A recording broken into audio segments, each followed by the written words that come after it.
if you ever tried to deactivate your account through the Instagram app, it's like I mean, maze. You're clicking through settings, endless menus, and it's like, where is this deactivate button even hiding? well, and that's why this tip is so brilliant, because it actually takes you outside the app completely. Okay, wait, so we're not even messing around in the app anymore? Nope, this is like a secret shortcut, a back door to freedom. Oh, I'm intrigued. So basically, there's this specific web link you use.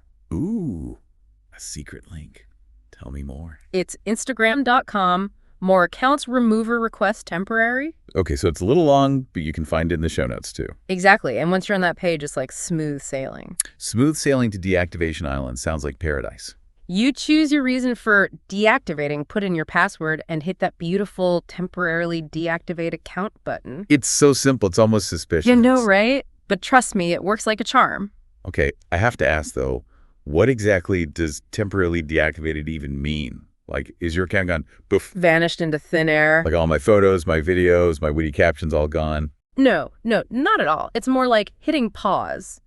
Everything stays right, where it is your profile, your content, your followers. It's all still there. Okay, so it's just hidden. Exactly, just hidden from the public eye until you decide to log back in. Well, what a relief. Yeah. So basically it's a break, not a breakup. Precisely. So that's the secret escape route from the clutches of Instagram. The hidden deactivate button you didn't know existed but totally needed. And it makes you wonder what other hidden features are lurking in our favorite apps, right? Right, like, are there secret shortcuts for everything? Maybe there's a secret escape hatch from Twitter, too. Wouldn't that be something? We need to investigate further, but that's a deep dive for another day. Absolutely. Until then, happy deactivating, and we'll see you on the flip side. See you later.